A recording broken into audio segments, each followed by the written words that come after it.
अस्सलाम वालेकुम friends, this is Pathan Nazim and welcome to hello learning academy. Friends, इस session में हम एपीटीटी के लिए नफ्सियात यानी साइकोलॉजी के 30 क्वेश्चन वजात के साथ देखेंगे और इसी टाइप के सवाल आपको इम्तिहान में पूछे जाएंगे। जैसा कि आप सब जानते हैं कि एपीटीटी का एग्ज़ाम शेड्यूल आ चुका है और आपका इम्तिहान 10 दिसंबर 2025 को कंडक्ट किया जाएगा। इसी को मद्देनज़र रखते हुए हेलो लर्निंग एकेडमी पर बैच अवेलेबल है जिसमें आपको मुकम्मल सिलेबस कवर करवाया जाएगा और आपको डेली वीडियो लेक्चर्स मिलेंगे, पीडीएफ नोट्स ऑल सब्जेक्ट्स के आपको प्रोवाइड की जाएंगी। 5000 प्लस एमसीक्यूज़ एंड पीवाईक्यूज़ आपको प्रैक्टिस के लिए दिए जाएंगे। तो फ्रेंड्स, एक पेपर के लिए फ़ीस 699 है और अगर आप दोनों पेपर ज्वाइन करते हो तो 999 इसकी फ़ीस है। अगर आप इंटरेस्टेड हो तो नीचे दिए गए नंबर पर कॉन्टेक्ट कीजिए और जल्द से जल्द कोर्स को ज्वाइन कीजिए। तो वक्त को ज़ाया ना करते हुए चलते हम क्वेश्चन की तरफ। है कि दर्जज़ेल बयानात में से बयानिया तरीके से मुतालिक मुनासिब बयान कौन सा है?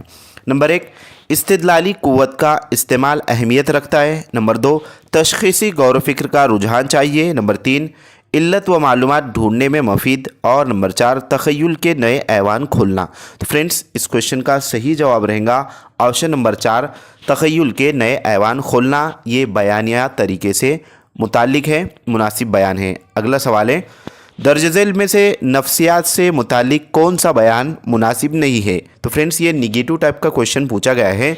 नंबर 1 है, तालीमी नफ्सियात मुअल्लिम के तालीमी बर्ताव और तालीमी माहौल का मुताला करता है। तो फ्रेंड्स, ये लिहाजा बिल्कुल सही है। उसके बाद है, तालीमी नफ्सियात तय करती है कि तालीम किस तरह दी जाए, ये भी जो है तो दुरुस्त है। उसके बाद है नंबर 3 कि तालीमी नफ्सियात के नताइज उमूमियत के नज़रिए से बिल्कुल सही और ख़तई होते हैं। तो फ्रेंड्स, ये जो है तो दुरुस्त नहीं रहेगा। और लास्ट है, तालीमी नफ्सियात बर्ताव से मुतालिक इल्म है, ये भी दुरुस्त है। लेकिन तालीमी नफ्सियात जो है तो उसके तालीमी नफ्सियात के नताइज उमूमियत के नज़रिए से बिल्कुल सही और ख़तई होते, तो ऐसा नहीं होता है। ऑप्शन नंबर 3 राइट आंसर रहेगा, क्योंकि आपको नामुनासिब बयान यानी कि जो बयान मुनासिब नहीं है वो पूछा गया है। अगला सवाल है, तदरीस उम्दा होने के नज़रिए से मुअल्लिम को दर्जज़ेल कौन सी सलाहियतों को फ़रोग़ देकर तदरीस करनी चाहिए? अलिफ, अमल के ज़रिए मुख्तलिफ़ मज़ामीन का नज़्म करना यानी कि प्लानिंग करना। बे, तदरीस की क़द्र पैमाइश गैर जानिबदाराना करना। नंबर जीम है, मुताल्लिम का कहना सुनना। यहाँ पर मुताल्लिम से मुराद तालिब इल्म होता है, स्टूडेंट होता है। दाल है, मुताल्लिम और सरपरस्तों से अपनायत का रिश्ता कायम करना, यानी कि तलबा और उनके पेरेंट्स से जो है तो अपनायत का रिश्ता कायम करना, रिलेशन रखना, ताल्लुक़ रखना, इस तरीके से है। लिहाजा इसके अकॉर्डिंग कौन सा ऑप्शन राइट रहेगा? ऑप्शन नंबर 1 है, सिर्फ अलिफ बे और जीम। नंबर 2 है, सिर्फ अलिफ जीम और दाल। नंबर 3 है, सिर्फ बे जीम और दाल। और नंबर 4 है, अलिफ बे जीम दाल तमाम। तो फ्रेंड्स, इस क्वेश्चन का राइट आंसर रहेगा ऑप्शन नंबर 4 तमाम, यानी कि अलिफ बे जीम और दाल तमाम जो है तो मुअल्लिम को दर्जे झेल में से ये तमाम तर सलाहियतों को फ़रोग़ देकर तदरीस करनी चाहिए। अगला सवाल है, दर्जे झेल से कौन से सवालात यकीनी तौर पर जवाबी रद्द-ए-अमल के सवाल है? अलिफ, दासबोत किसने लिखी? बे, गुरूब आफ्ताब पर तबसरा कीजिए। जीम, असर हाजिर की ज़रूरत क्या है वाज़े कीजिए। दाल, महाराष्ट्र का सदर मकाम कौन सा है? तो फ्रेंड्स, यहाँ पर यकीनी तौर पर जो जवाब है उसका रद्द-ए-अमल यानी कि सवाल यकीनी तौर पर जवाबी रद्द-ए-अमल के सवाल है। कौन से सवालात हैं? तो फ्रेंड्स, यहाँ पर लिहाजा अलिफ जो है, दासबोत किसने लिखी, तो ये जवाबी रद्द-ए-अमल वाला क्वेश्चन है। और उसके बाद है कि महाराष्ट्र का सदर मकाम कौन सा है, तो यहाँ पर किसने लिखी और कौन सा है, ये फैक्चुअल क्वेश्चन है, डायरेक्टली जो है तो आंसर इसका निकल कर आता है। लिहाजा ये 2 करेक्ट रहेंगे। ऑप्शन नंबर 2 आपका राइट आंसर रहेगा। बट गुरूब आफ्ताब पर तबसरा कीजिए, तो ये क्या कहेंगे उसको, वाज़े तौर पर जो है तो बतलाना रहेगा, वजाहत वाला क्वेश्चन रहेगा। और असर हाजिर की ज़रूरत क्या है वाज़े कीजिए, तो ये वजाहत वाला क्वेश्चन है। ये जो है तो यानी कि ज़्यादा इसमें वजाहत करना होती है। बट रद्द अमल वाला जो क्वेश्चन है यानी कि डायरेक्टली फैक्चुअल क्वेश्चन जिसको कहते हैं, लिहाजा वो अलिफ और दाल है। नेक्स्ट क्वेश्चन है, उनफवाने शबाब में लड़के और लड़कियों के हार्मोन के इखराज से दर्ज झेल से कौन सी तब्दीलियाँ रोनुमा होती है? तो फ्रेंड्स, ये नफ्सियात का जो यानी कि टॉपिक है, जो डीएड या बीएड में जो नफ्सियात किताब होती है उसमें से जो है तो पूछा गया है। लिहाजा अलिफ है जिस्मानी तब्दीली तेज़ी से होती है। बे है उनकी जहनी सेहत में बिगाड़ के इम्कानात होते हैं। जिम है ज़ाती तस्कीन के आला वसीले के तौर पर नुक्स राह इख्तियार करने के इम्कानात होते हैं। और दाल है नापायदारी पैदा होती है। तो फ्रेंड्स उनफवाने शबाब से रिलेटेड जो है तो क्वेश्चन पूछा गया है। लिहाजा ऑप्शन नंबर फर्स्ट है सिर्फ अलीफ बे और जीम। ऑप्शन नंबर सेकंड है सिर्फ अलीफ बे और दाल। ऑप्शन नंबर थर्ड है सिर्फ अलीफ जीम और दाल। और लास्ट ऑप्शन है अलीफ बे जीम दाल तमाम। तो फ्रेंड्स इस क्वेश्चन का भी करेक्ट आंसर ऑप्शन नंबर 4 रहेगा कि ये तमाम तर जो तब्दीलियां हैं ये उनफवाने शबाब में लड़के और लड़कियों के हार्मोन के अखराज से होते हैं। नेक्स्ट क्वेश्चन है तनाव के अक़साम और उसकी मिसालों की मुनासिब जोड़ियों का सही मुतबादिल कौन सा है। अब यहाँ पर जो है तो तनाव के अक़साम दिए गए हैं और यहाँ पर मिसालें दी गई हैं। तो फ्रेंड्स जिस्मानी तनाव है, उसके बाद है माहौली तनाव, नफ्सियाती तनाव और समाजी तनाव। उसी तरीके से किसके मिसालें हैं मायूसी, पड़ोसियों से अच्छा ताल्लुक़ात ना होना, हवाई आलूदगी और अधूरी नींद। तो फ्रेंड्स जिस्मानी तनाव जो होगा वो किसकी वजह से होगा, हम और आप सब जो है तो इससे बखूबी वाकिफ़ हैं। अधूरी नींद से जो है तो जिस्मानी तनाव होता है। उसके बाद है माहौली तनाव। अब माहौली तनाव से मुराद जो है तो हवाई आलूदगी होगा माहौल से रिलेटेड। उसके बाद जो है तो नफ्सियाती तनाव जो होता है वो मायूसी से होता है। और समाजी तनाव जो होता है माहौल में रह कर के जो समाज में हम रहते हैं तो उसके अकॉर्डिंग पड़ोसियों से अच्छा ताल्लुक़ात ना होना, ये जो है तो समाजी तनाव की मिसाल है। अब ये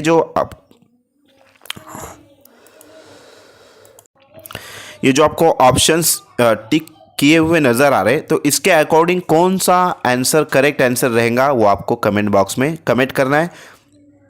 अगले सवाल की तरफ चलते हैं। नेक्स्ट क्वेश्चन है दर्ज झेल में बच्चों की नशोनुमा से मुतालिक कौन सा बयान मुनासिब है। नंबर 1 बच्चों की नशोनुमा के मुख्तलिफ पहलू एक दूसरे पर मबनी होते हैं नहीं होते।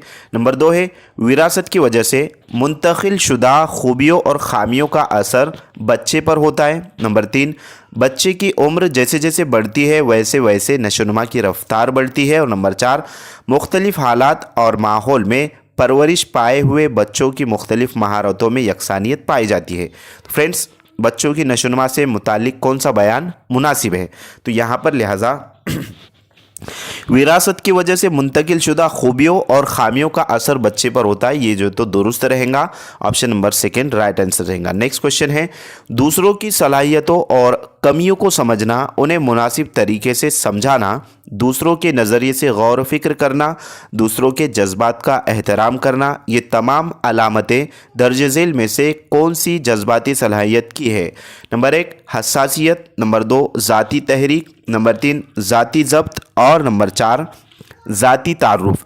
तो फ्रेंड्स जो यहाँ पर ज़ाती नज़र आ रहा है ये सेल्फ से रिलेटेड रहेगा, बट दूसरों के तय अपने यानी कि दूसरों के तय गौर फिक्र करना, उनके जज्बात को समझना, उनका एहतराम करना, सलाहियतों की कमियों को समझना वगैरह, तो ये हसासियत जो है तो होता है, यानी कि दूसरों के फीलिंग्स को समझना खैर हसासियत कहलाता है। ऑप्शन नंबर 1 राइट आंसर रहेगा, क्योंकि अगर से कोई फ्रेंड हमारा अगर से बैठा है और मायूस है तो उसके चेहरे के तासुरात से हमें समझ में आ जाता है कि क्या जो है तो कुछ ना कुछ जो है तो गड़बड़ है या फिर कुछ वजूहात की बिना पर जो है तो नाराज़ बैठा है, तो खैर इस तरीके से होता है। लिहाजा ऑप्शन नंबर 1 राइट आंसर रहेगा। अगला सवाल है कि दर्ज झेल मुतवाज़न शख्सियत की अलामतें, दर्ज झेल मुतवाज़न शख्सियत की अलामतों में कौन सी अलामत गैर मुनासिब है, तो ये भी निगेटिव क्वेश्चन पूछा गया है। नंबर 1 है इमदाद बाहमी के जज्बे का शिद्दत पाना। नंबर 2 फ़र्द का हालात की मुनासिबत से मुताबिकत करना। नंबर 3 अफराद का सुख दुख, कामयाबी नाकामयाबी, इज़्ज़त ज़िल्लत, इन उमूर पर रद्दअमल। और नंबर 4 ऐसे अफराद उनके अगराज, काम करने की सलाहियत और मकासद में मुनासिब रब्त रखते हैं। तो फ्रेंड्स इस क्वेश्चन का सही जवाब रहेगा ऑप्शन नंबर 3, क्योंकि ये जो तो गैर मुनासिब है। अफराद का सुख दुख, कामयाबी नाकामयाबी, इज्जत जिल्लत, इन उमूर पर रद्द-ए-अमल, तो ये जो है तो दुरुस्त नहीं रहेगा। मुतवाज़न शख्सियत यानी कि अच्छी शख्सियत से रिलेटेड जो है तो अलामतें पूछी गई है, लिहाजा फर्स्ट सेकंड एंड लास्ट जो है तो ये मुनासिब है, बट तीसरा जो है तो वो गैर मुनासिब है। अगला सवाल है, नफ्सियाती सतह पर अमल मुताबिकत के अज्जा का कौन सा ग्रोह मुनासिब है? नंबर 1 तहरीक मायूसी खुद आगही ज़ाती तहरीक। नंबर 2 तहरीक मायूसी मुख्तलिफ रद्द-ए-अमल और मसले का हल। नंबर 3 तहरीक मुख्तलिफ रद्द-ए-अमल खुद आगही और मसले का हल। और लास्ट है तहरीक मसले का हल मुख्तलिफ रद्द-ए-अमल और ज़ाती तहरीक। तो फ्रेंड्स इस क्वेश्चन का सही जवाब रहेगा ऑप्शन नंबर 2 तहरीक मायूसी मुख्तलिफ रद्द-ए-अमल और मसले का हल। अगला सवाल है, दर्ज झेल में से किस वजह से तदरीस में जमुद की हालत पैदा होती है? अलिफ है दिलचस्पी का फुकदान, बे है एक ही नुक्ते पर तवज्जो मरकूज़ करना, जीम है महारत की मुश्किल हिस्से का मुताला करना, और लास्ट है मुहर्रिक की शिद्दत में इजाफा करना। तो फ्रेंड्स यहाँ पर जमूद की हालत से रिलेटेड क्वेश्चन पूछा गया है और इस टाइप का क्वेश्चन आपको एग्ज़ाम में भी देखने को मिलेगा। तो फ्रेंड्स यहाँ पर जो है तो दिलचस्पी का फुकदान यानी कि कोई सब्जेक्ट के तय दिलचस्पी ना होना, और ये भी जो है तो जमूद की हालत पैदा करता है। एक ही नुक्ते पर तवज्जो मरकूज़ करना, ये भी हालत जमूद की अलामत है। उसके बाद है महारत के मुश्किल हिस्से का मुताला करना, तो ये भी जो है तो हालत जमूद की अलामत है। और मुहर्रिक की शिद्दत में इजाफा, तो ये जो तो नहीं रहेगा, बट इसके अकॉर्डिंग अलिफ पे और जीम करेक्ट आंसर रहेगा।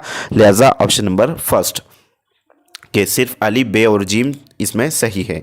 नेक्स्ट क्वेश्चन है, छोटी चीज़ों और बड़ी चीज़ों को एक साथ रखने पर छोटी चीज़ों और बड़ी चीज़ों के एक जैसे दो ग्रोह नज़र आते हैं। ये खारजी मोहिज की जमातबंदी के कौन से उसूलों पर मबनी है? नंबर 1 ख़र्ब, नंबर 2 मुमासलत, नंबर 3 तसलसल और नंबर 4 तकमीला। तो फ्रेंड्स ये मुमासलत जो है तो इस पर मबनी है। मुमासलत से मुराद तसलसल जिसे कहते हैं। तो फ्रेंड्स इस क्वेश्चन का राइट आंसर रहेगा ऑप्शन नंबर 2। अगला सवाल है कि दर्ज झेल बयानात में इदराक और मुतखय्यला में दिए गए फ़र्क से कौन सा फ़र्क मुनासिब है? नंबर 1 इदराक मारूजियत पर और मुतखय्यला शख्सियत पर मुनहसर होता है।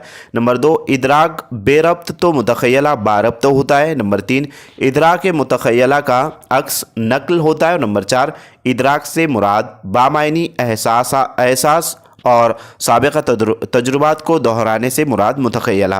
तो फ्रेंड्स इस क्वेश्चन का करेक्ट आंसर रहेगा ऑप्शन नंबर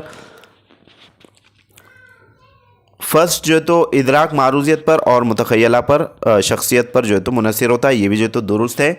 और उसके बाद ऑप्शन नंबर लास्ट जो है कि इदराक से मुराद बामायनी एहसास और साबिक़ा तजुर्बात को दोहराने से मुराद मुतखय्यला। तो ऑप्शन नंबर फर्स्ट और 4 ये दोनों भी करेक्ट है। नेक्स्ट क्वेश्चन की तरफ चलते हैं। अगला सवाल है, दर्ज झेल माहिर नफ्सियात के मुताबिक हाफिज़े की तारीफ़ों की मुनासिब जोड़ियों का मुतबादिल कौन सा है? अब यहाँ पर जो है तो माहिर नफ्सियात दिए गए हैं और उनकी तारीफ़ें दिए गए, हाफिज़े से रिलेटेड जो तारीफ़ें दी गई है। लिहाजा नंबर 1 है यहाँ पर कि वुडवर्थ और मार्कोस, तो इन्होंने क्या तारीफ़ पेश की है।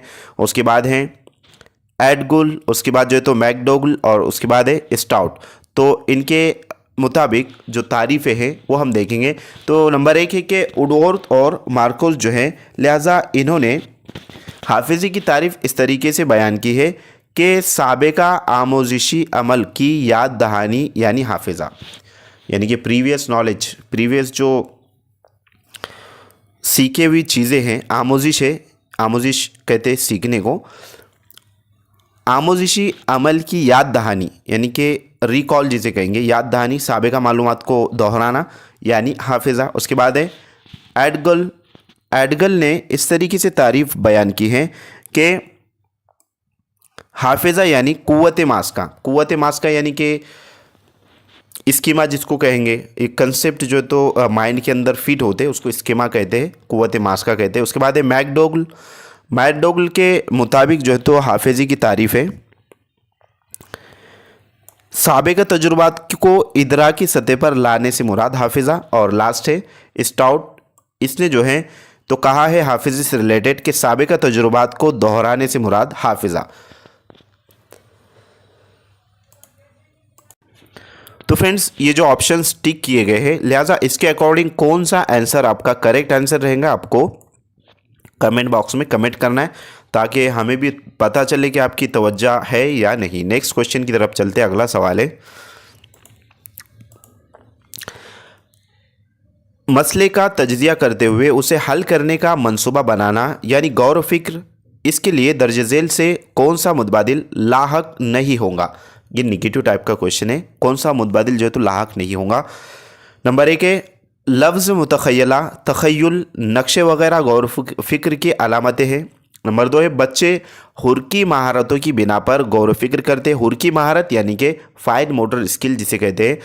अब फाइन मोटर स्किल यानी क्या, तो फ्रेंड्स जो छोटी छोटी मसल्स होती है जैसे कि उंगलियों की मसल्स, पैर की उंगलियों की मसल, हाथ की उंगलियों की मसल्स और पलकों की मसल, तो ये फाइन मोटर स्किल रहेगा कि बच्चे हुर्की महारतों की बिना पर गौर फिक्र कर दें। उसके बाद है जैसे कि छोटे बच्चे अलामतों के ज़रिए गौर फिक्र करते हैं। और लास्ट है गौर फिक्र यानी जवाबी रद्दअमल का बर्ताव। तो फ्रेंड्स इस क्वेश्चन का जो है तो सही जवाब रहेगा, मसले से मुतालिक क्वेश्चन पूछा गया है कि छोटे बच्चे अलामतों के ज़रिए गौर फिक्र करते, ये जो है तो नामुनासिब रहेगा, लाहक नहीं होगा, क्योंकि छोटे बच्चे जो होते हैं फ्रेंड्स ये हुर्की महारतों की बुनियाद पर गौर फिक्र करते। जैसे कि कोई चीज़ अगर से घर में रखी है नीचे या फिर कोई खिलौना है तो उसको लेंगे, उसको जो है तो चेक करेंगे, इधर उधर देखेंगे, खोलने की कोशिश करेंगे, यानी कि वो गौर फिक्र कर रहे हैं उसके ऊपर, ना कि अलामतों को देखकर। जैसे कि अभी कोई अलामत है, अब रास्ते से जा रहे हैं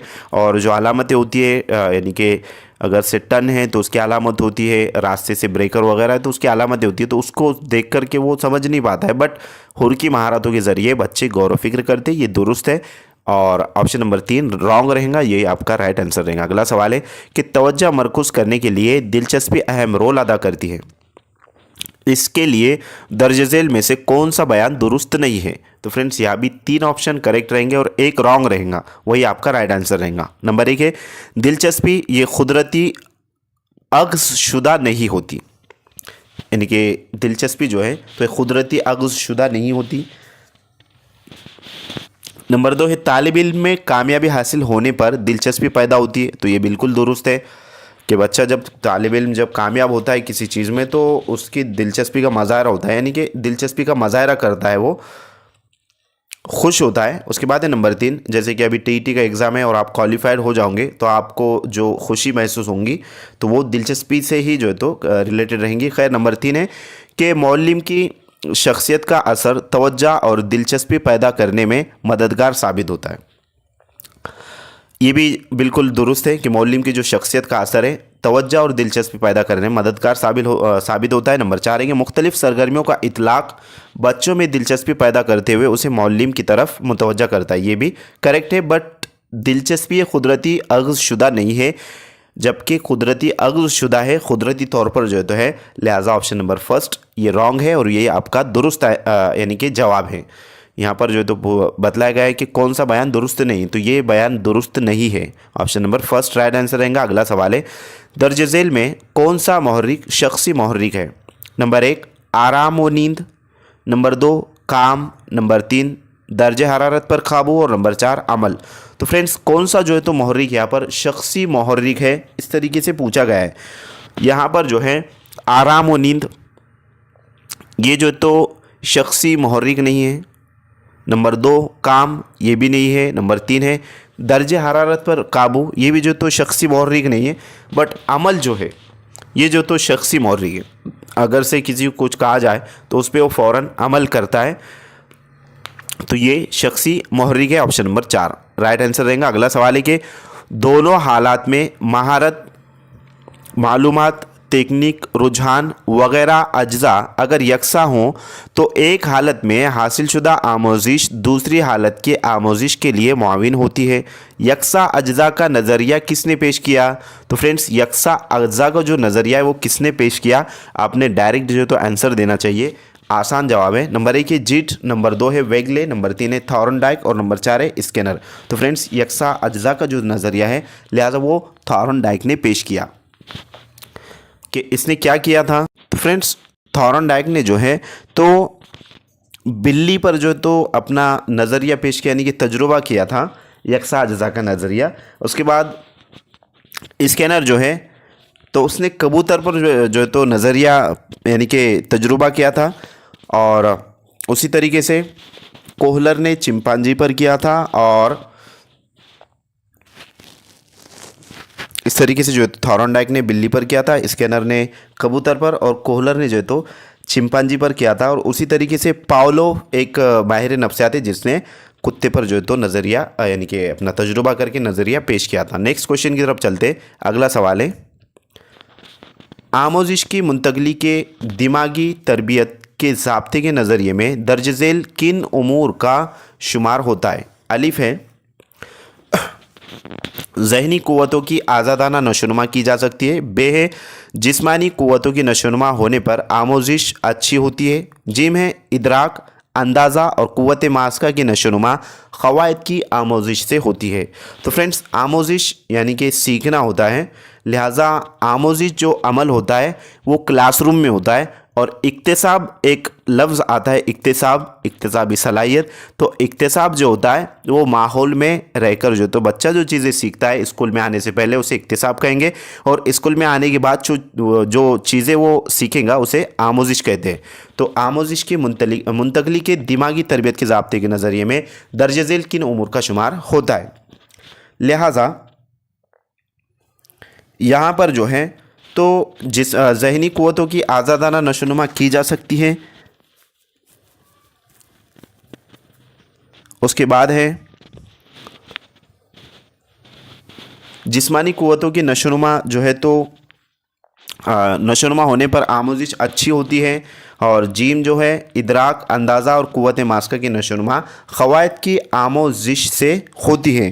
तो ये तमाम तर जो चीज़ें आपको नज़र आ रही हैं, लिहाजा इसमें ऑप्शन नंबर फर्स्ट और लास्ट जो है तो राइट रहेगा, यानी कि अलिफ और जीम। ये आमोजिश की मुंतकली के दिमागी तरबियत के ज़ाब्ते के नज़रिए में इन उमूर का शुमार होता है। अगला सवाल है, दर्ज झेल से कौन से नमूने बर्ताव में तब्दीली के नमूने के ज़ुमरे यानी ख़ानदान में शामिल होते हैं? अलिफ है खुद एतमादी के नमूने, बे है ज़हनी तनाव के नमूने, ज़हनी तनाव कम करने के नमूने, जिम है एहसास कमतरी के नमूने, और लास्ट है मजमूई तलाश के नमूने। तो फ्रेंड्स नमूनों से रिलेटेड क्वेश्चन पूछा गया है कि कौन से नमूने बर्ताव में तब्दीली के नमूने के ज़ुमरे में ख़ानदान में शामिल होते हैं? ज़ुमरा मीन्स उसके ग्रोह में शामिल होते हैं। लिहाजा यहाँ पर जो है अलिफ के खुद एतमादी के नमूने ये जो तो उसके ज़ुमरे में इनका शुमार होगा। उसके बाद ज़हनी तनाव कम करने के नमूने, इसका भी शुमार होगा। जिम है एहसास कमतरी के नमूने, ये भी जो तो उसमें शामिल होगा। बट मजमूई तलाश के जो नमूने हैं ये उसमें इसका शुमार नहीं होगा। लिहाजा इसके अकॉर्डिंग आपका option number first right answer रहेगा। अगला सवाल है, आमोजिशी नज़रियात की ज़रूरत क्यों पेश आती है? अलिफ है अपनी दर्स व तदरीस कौन से उसूलों पर मबनी है? इसको मंतिकी हिमायत करने के लिए। बे है किसी वजह की बिना पर हम तदरीसी तरीके इस्तेमाल करते हैं उसकी मंतिकी हिमायत करने के लिए। जिम है नई मज़ीद मफीद उमूमियत वजूद में लाने के लिए। और दाल है काबिल मुशाहिदा वाक़यात का अंदाज़ा लगाने और बयान करने के लिए। तो फ्रेंड्स आमोजिशी नज़रियात की ज़रूरत क्यों पेश आती है, इस पर मबनी क्वेश्चन पूछा गया है। तो यहाँ पर किसी वजह की बिना पर हम तदरीसी तरीके इस्तेमाल करते हैं इसकी मंतिकी हिमायत करने के लिए, ये दुरुस्त रहेगा। अलिफ भी जो तो अपनी दर्स व तदरीस कौन से उसूलों पर मबनी है इसकी मंतिकी हिमायत करने के लिए, ये भी जो तो दुरुस्त है। उसके बाद है नई मज़ीद मफीद उमूमियत वजूद में लाने के लिए, ये भी करेक्ट रहेगा। और दाल जो है तो काबिल मुशाहिदा वाक़यात का अंदाज़ा लगाने और बयान करने के लिए। तो फ्रेंड्स ये चारों ऑप्शन दुरुस्त रहेंगे। इसके अकॉर्डिंग ऑप्शन नंबर आपका फर्स्ट जो है तो राइट आंसर रहेगा, अलिफ बे जीम और दाल। अगले सवाल की तरफ चलते हैं। नेक्स्ट क्वेश्चन है कि थॉर्नडाइक के इख्तलाफी नज़रिए यानी कि एसोसिएशन थ्योरी में भूखी बिल्ली पर तजुर्बा करने पर अमल आमोजिश की दर्ज झेल कौन सी खसूसियत वाज़ेह होती है? नंबर 1 है आमदगी, तहरीक, तैयारी और कमक। नंबर 2 है तैयारी, आमदगी, तहरीक और इयादा। नंबर 3 है तहरीक, शख्सी हरकत, इत्तेफाकिया, कामयाबी और कामयाबी से पुख्तगी। और नंबर 4 है आमदगी, इयादा, इत्तेफाकिया, कामयाबी से पुख्तगी। फ्रेंड्स, इस क्वेश्चन का सही जवाब रहेगा तहरीक, तशखीसी हरकत। तो यहाँ पर जो तो तशखीसी हरकत हैं, और उसके बाद है इत्तेफाकिया, कामयाबी और कामयाबी से पुख्तगी। जो भी भूखी बिल्ली थी तो उसके ऊपर जो तो इसने यानी कि तजुर्बा किया था थॉर्नडाइक ने, जैसे कि हमने इससे पहले आपको बताया। खैर, ऑप्शन नंबर 3 राइट आंसर रहेगा। नेक्स्ट क्वेश्चन है दर्ज झेल वसाइल और आलात में से कौन से आलात नाबीना अफराद के लिए मुफीद है? तो फ्रेंड्स, ये फिजिकल डिसेबिलिटीज़ पर मबनी क्वेश्चन पूछा गया है। नंबर 1 है अलिफ है सफ़ेद छड़ी। तो ये नाबीना जो अशख़ास होते हैं, जो शख्सियतें होती हैं, उनके लिए जो है तो सफ़ेद छड़ी इस्तेमाल करते हैं वो। उसके बाद है ब्रेल किताबें, यानी कि जो उभरे हुए यानी कि जैसे कि आप सिक्का है, जो भी 2-5 रुपए का जो सिक्का होता है उसमें उभरा हुआ होता है, उसे ब्रेल कहा जाता है। तो ब्रेल किताबें उनके लिए मुफीद होती है। उसके बाद है रहनुमाए खुशखती, और उसके बाद जो है तो अबैकस। तो ये चारों चीज़ें उनके लिए मुफीद है। इस वास्ते इसके यानी कि जो नाबीना है, जिनको नज़र नहीं आता है, ऐसे लोगों के लिए ये चारों ऑप्शंस सही रहेंगे। और आपका ऑप्शन नंबर 4 जो है तो आपका राइट आंसर रहेगा। नेक्स्ट क्वेश्चन है मशमूली तालीम में दर्ज झेल में से कौन सा अमर लाहक नहीं होता? तो यहाँ पर जो तो निगेटिव टाइप का क्वेश्चन पूछा गया है कि कौन सा अमर लाहक नहीं होता। नंबर 1 है तालिब इल्म ज़ाती तौर पर आमोजिश करते हैं। नंबर 2 है उसमें मखसूस आलात वसाइल दस्तियाब होते हैं। नंबर 3 उसमें तरबियत याफ्ता मुअल्लिम दस्तियाब नहीं होते। और नंबर 4 है उसमें यानी कि मशमूली तालीम में निसाब तालीम तब्दील होता है। तो फ्रेंड्स, यहाँ पर जो तो कौन सा अम्र लाहक नहीं होगा, लिहाजा उसमें तरबियत याफ्ता मुअल्लिम दस्तियाब नहीं होते, जबकि तरबियत याफ्ता मुअल्लिम मशमूली तालीम में। मशमूली से मुराद ही जो तो वही है, मशमूली मीन्स शामिल होना। अब तालीम में कौन कौन शामिल होता है? टीचर्स और स्टूडेंट्स। अगर से तरबियत याफ्ता मुअल्लिम की दस्तियाबी अगर नहीं है तो फिर वो मशमूली तालीम ही नहीं कहा जाएगा। तो इस वास्ते ऑप्शन नंबर 3 राइट आंसर रहेगा। अगला सवाल है कि आमोजिशी नज़रियात के जदीद नज़रिए उस ज़ुमरे में दर्ज झेल कौन से नज़रियात शामिल हैं? आमोजिशी नज़रियात के जदीद नज़रिए जो है तो इस ज़ुमरे में दर्ज झेल में कौन से नज़रिया शामिल है? अलिफ है स्कैनर का मशरूत अमली नज़रिया।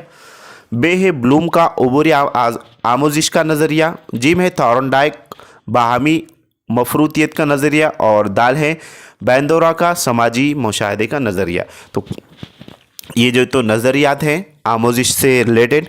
अब इसमें कौन कौन से यानी कि नज़रियात आमोजिशी नज़रियात के जदीद नज़रिए में शामिल हैं? तो फ्रेंड्स, यहाँ पर ब्लूम का जो उबूर आमोजिश का नज़रिया है वो, और उसके बाद बैंडोरा का समाजी मुशाहदे का जो नज़रिया है, लिहाजा ये दोनों नज़रियात उसमें शामिल हाल रहेंगे आमोजिशी नज़रियात में। ऑप्शन नंबर बे और दाल ये करेक्ट रहेगा। ऑप्शन नंबर 2 आपका राइट आंसर रहेगा। नेक्स्ट क्वेश्चन की तरफ चलते हैं। अगला सवाल है दर्ज झेल में कौन से बयानात तदरीसी अमल की नौइयत वाज़े करते हैं? अलिफ आमोजिशी रफ्तार तेज़ करने की ताकत तदरीसी अमल में होती है। बे है तदरीसी अमल दास्तां मुनक़िद किया जाए तो वो मसनूई होता है। नंबर जीम है कि तदरीस मुअल्लिम मुताल्लिम और मज़मून के माबैन होने वाला अमल है। और नंबर दाल है कि मुख्तलिफ़ तदरीसी महारतों टेक्निक और तदाबीर का तदरीस में इस्तेमाल होता है। तो फ्रेंड्स, ये बयानात जो तदरीसी अमल की नौइयत वाज़े करते हैं तो वो कौन कौन से बयानात हैं?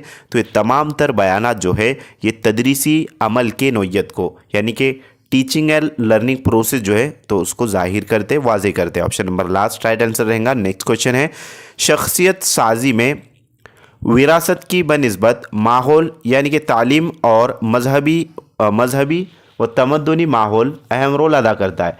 हेरिडिटी एंड इन्वायरमेंटल मबनी क्वेश्चन पूछा गया है।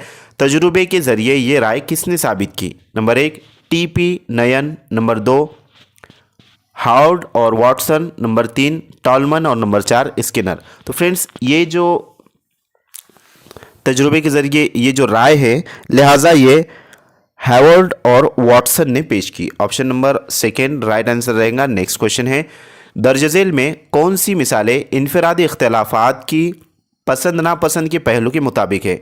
अलिफ है मुअल्लिम आम तलबा को मद्देनज़र रखकर तदरीस करते हैं। बे है बाज़ार में मुख्तलिफ़ कंपनियों के टीवी फ़रोख्त होते हैं। जे में अच्छे लोगों की सोबत हासिल हो तो बुरी आदतों की शिद्दत कम हो जाती है। और लास्ट है एक ही गुलकार के कैसेट बाज़ार में फ़रोख्त नहीं होते। तो फ्रेंड्स इनफरादी इख्तलाफात की पसंद नापसंद के पहलू के मुताबिक कौन सी मिसालें जो है, तो यहाँ पर दर्ज झेल में कौन सी मिसालें इनफरादी इख्तलाफात की पसंद या नापसंद के पहलू के मुताबिक है? तो फ्रेंड्स यहाँ पर जो है मौलिम आम तलबा को मद्देनज़र रखकर तदरीस करते हैं, तो ये इसमें जो है तो इनफरादी इख्तलाफात की पसंद नापसंद के पहलू के मुताबिक है। तो यहाँ पर पसंद नापसंद का कोई मसला ही नहीं आएगा, क्योंकि मौलिम के सामने तमाम तरह तालिब इल्म रहेंगे। उसके बाद है बाज़ार में मुख्तलिफ़ कंपनियों की टीवी फ़रोख्त होते। तो फ्रेंड्स मुख्तलिफ़ कंपनियाँ यहाँ पर पसंद नापसंद यहाँ चॉइस कर सकते हैं। सैमसंग की है, उस तरीके से जो भी यानी कि बहुत सारे ब्रांडेड होते, तो वो अलग अलग जो है तो जैसे कि फॉर एग्जांपल मोबाइल है तो एंड्रॉयड वीवो है, उसके बाद जो है तो सैमसंग है, नोकिया है, वगैरह वगैरह। यहाँ पर पसंद नापसंद आएगा। बे जो है तो आपका राइट रहेगा। अब इसमें बे ऑप्शन नंबर 3, 2 और 1 में है। उसके बाद है जीम है अच्छे लोगों की सोबत हासिल हो तो बुरी आदतों की शिद्दत कम हो जाती है। तो यहाँ पर ये दुरुस्त है, पसंद नापसंद का कोई मसला ही नहीं है, क्योंकि फ्रेंड कौन से किसके कैसे होते हैं ये हमें भी नहीं पता। उसके बाद है दाले के एक ही गुलकार के कैसेट बाज़ार में फ़रोख्त नहीं होते, यानी कि जो भी कैसेट्स होते हैं तो वो अलग अलग होते हैं, वहाँ पर चॉइस आ जाती है। लिहाजा इसके अकॉर्डिंग बे और दाल करेक्ट आंसर रहेंगे। अब दाल जो है तो ऑप्शन नंबर 3 में है। ऑप्शन नंबर 3 आपका दुरुस्त जवाब रहेगा। नेक्स्ट क्वेश्चन की तरफ बढ़ते हैं। अगला सवाल है, गिलफर्ड के मुताबिक दर्ज झेल से कौन से सह-रुखी अज्जा जहानत की नोयत तौज़ेही साख्त में पेश करते हैं? नंबर 1 है मवाद ताल्लुक़ तख्लीक, नंबर 2 है अमल ताल्लुक़ तख्लीक, नंबर 3 है ताल्लुक़ इशारा तख्लीक और नंबर 4 है मवाद अमल और तख्लीक। तो फ्रेंड्स गिलफर्ड ने जो सह-रुखी अज्जाए जहानत का नज़रिया जो पेश किया था उसके अकॉर्डिंग क्वेश्चन पूछा गया है, और आपका जो राइट आंसर रहेगा वो ऑप्शन नंबर लास्ट रहेगा, मवाद अमल और तख्लीक। नेक्स्ट क्वेश्चन है, सुरेखा की पैदाइशी उम्र 10 साल है। वो 10 साल के बच्चों की कसौटी के तमाम सवाल हल करती है। 12 साल के बच्चों की कसौटी के 2 सवाल हल करती है और 14 साल के बच्चों की कसौटी के 3 सवाल हल करती है। इस बुनियाद पर सुरेखा की ज़हनी उम्र क्या है? तो फ्रेंड्स यहाँ पर जो है IQ वाला क्वेश्चन पूछा गया है कि सुरेखा जो है एक बच्ची है जिसकी पैदाइशी उम्र यानी कि 10 साल की बच्ची है, और 10 साल के बच्चों की कसौटी के यानी कि 10 साल वाले यानी कि उसकी जमात में जो भी बच्चे हैं उनके तमाम सवालात उसको आते हैं। उसके बाद 12 साल के बच्चों की यानी कि उसके बाद की जो 2 जमात अगले यानी कि 12 साल के जो बच्चों की कसौटी के वो 2 सवाल हल करती है, और 14 साल के बच्चों की कसौटी के 3 सवाल हल करती है। इस बुनियाद पर सुरेखा की ज़हनी उम्र क्या होंगी, यानी कि उसकी जो है तो मेंटल एज क्या रहेंगी? अब यहाँ पर जो है तो पैदाइशी उम्र को क्रोनोलॉजिकल एज भी कहते हैं और बायोलॉजिकल एज भी कहते हैं, और ज़हनी उम्र इसको जो है तो मेंटल एज कहते हैं। अब इसको किस तरीके से आपको सॉल्व करना है वो भी हम यहाँ पर बताएंगे। तो ये उसका ज़ाब्ता है, जैसे कि आपके यहाँ पर नज़र आ रहा है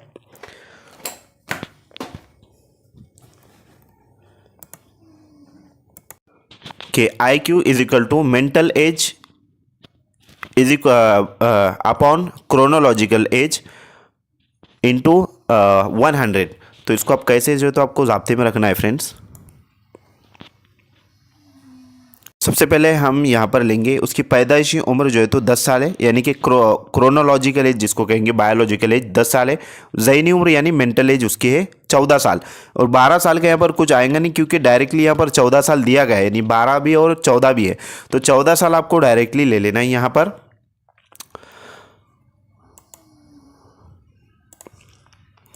ये रहा ज़ाब्ता, मेंटल एज है उसकी 14 साल, और बायोलॉजिकल जिसको क्रोनोलॉजिकल एज भी कहते हैं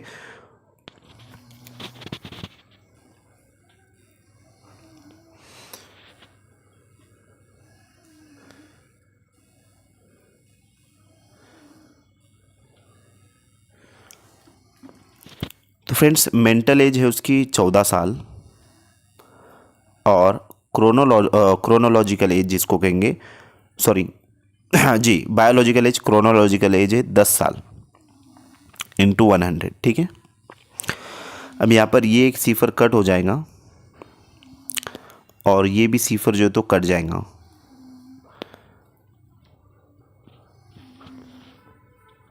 एक सेकेंड।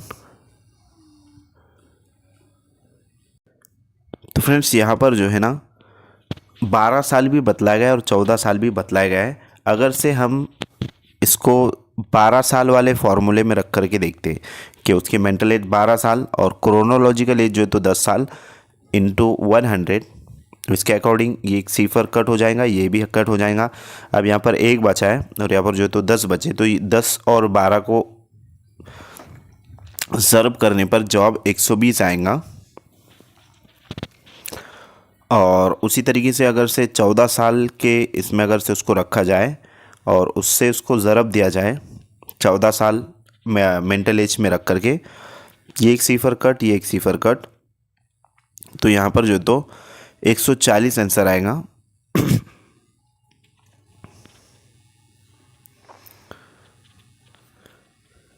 तो इस तरीके से उसको आपको सॉल्व करना है।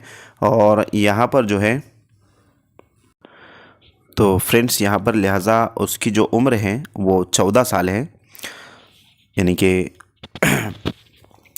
क्योंकि 14 साल के बच्चों की भी जो है तो वो हिसाब सॉल्व कर रही है, यानी कि कसौटी को हल कर रही है, इसके हिसाब से जो है तो इसकी मेंटल एज को हमको 14 ही लेना है। और क्रोनोलॉजिकल एज जो है तो उसकी 10 है, यानी कि जहनी उम्र है उसकी 10। अब इसको ज़र्ब जो है तो 100 से करना है, लिहाजा अब यहाँ पर जो हमने लिया है वो साल लिया है। यहाँ पर जो लिया हमने ये 14 साल है और ये जो तो 10 साल है। अब 14 साल को महीने में अगर कन्वर्ट किया जाए, महीनों में अगर से उसको कन्वर्ट किया जाए 14 साल को, तो हमको क्या करना रहेगा, यहाँ पर 14 को 12 से ज़रब करना रहेगा, यानी कि 12 महीने। तो यहाँ पर 12 चौक 48 के 8, 12 का 12, 12 और 4 16 होंगे 168। अब ये जो है तो 168 हमने महीने लेना है यहाँ पर। और उसी तरीके से 10, ये 10 साल है, 10 साल के जो महीने होंगे वो 120 महीने होंगे, और ज़रब जो है तो 100। अब इसको आपको सॉल्व करना है, एक सिफर कट जाएगा, ये एक सिफर कट जाएगा। यहाँ पर जो तो 12 है, 12 महीने बचे, 12 का 12, 12 का 12। अब 12 में से 16 में से 12 गए तो 4 बच जाएंगे, और यहाँ पर 12 चौक 48 होगा, 12 चौक 48।